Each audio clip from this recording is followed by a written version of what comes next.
Teori konspirasi adalah fenomena yang biasanya erat dikaitkan dengan kepercayaan yang kurang masuk akal dan hanya dipercayai oleh orang yang kurang mendalami suatu subjek.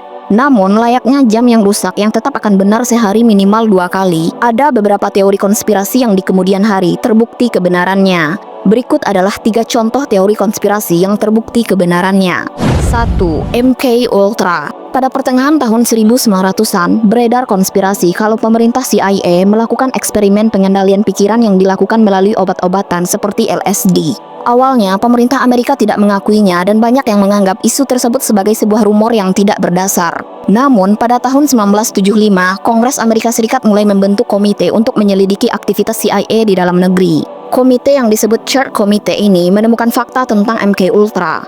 Di program itu, CIA memang melakukan eksperimen pengendalian pikiran atau rekayasa perilaku manusia lewat divisi Scientific Intelligence milik CIA. Program ini dimulai tahun 1950-an hingga dihentikan pada tahun 1973. Penyelidikan ini juga menemukan kalau ketua CIA saat itu, Richard Helms, telah memerintahkan pemusnahan dokumen-dokumen yang berhubungan dengan MK Ultra pada tahun itu.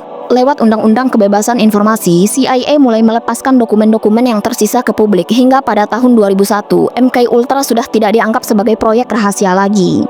2. Kesaksian Nairah. Pada tahun 1990, terjadi konflik di Timur Tengah ketika Irak menginvasi Kuwait yang kaya akan minyak. Saddam Hussein menuduh Kuwait mencuri sumber minyak tersebut. Tentu saja, Kuwait menolak tuduhan tersebut. Karena Irak memiliki militer yang jauh lebih kuat, maka Kuwait yang merupakan sebuah negara kecil namun memiliki kekayaan yang luar biasa, segera meminta bantuan kepada Amerika Serikat. Untuk meyakinkan pemerintah Amerika, anggota Kongres dari California bernama Tom Lantos membawa seorang anak kecil berusia 15 tahun untuk berbicara di hadapan koleganya di Capitol Hill.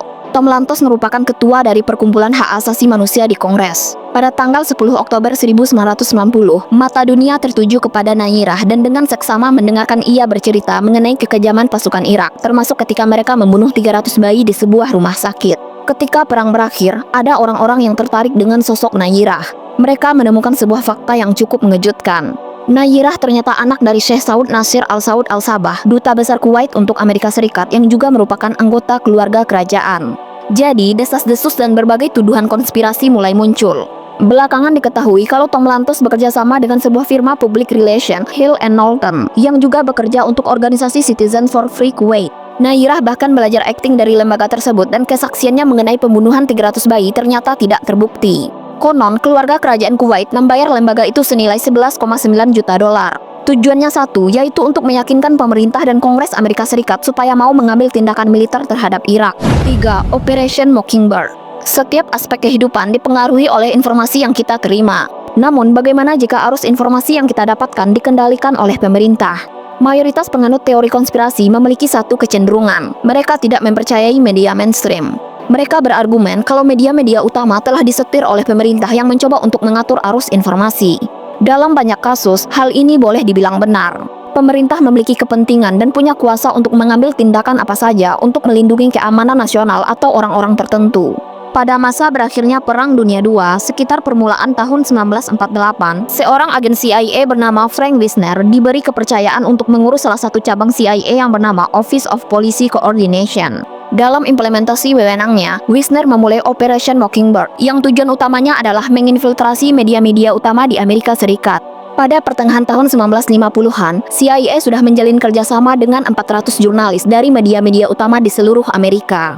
Dengan operasi ini, pemerintah bisa dengan mudah mengatur arus informasi sehingga mengarah ke kondisi yang diinginkan oleh pejabat elit di Amerika. Pada pertengahan tahun 1970-an, eksistensi Operation Mockingbird akhirnya tersingkap dan dibubarkan. Entah apa dampak dari operasi tersebut dan informasi macam apa yang telah dikendalikan oleh pemerintah. Namun, pertanyaan pentingnya adalah, apakah operasi itu benar-benar telah dihentikan? Siapa yang bisa memastikannya? Dan apakah operasi serupa ada di negara Indonesia?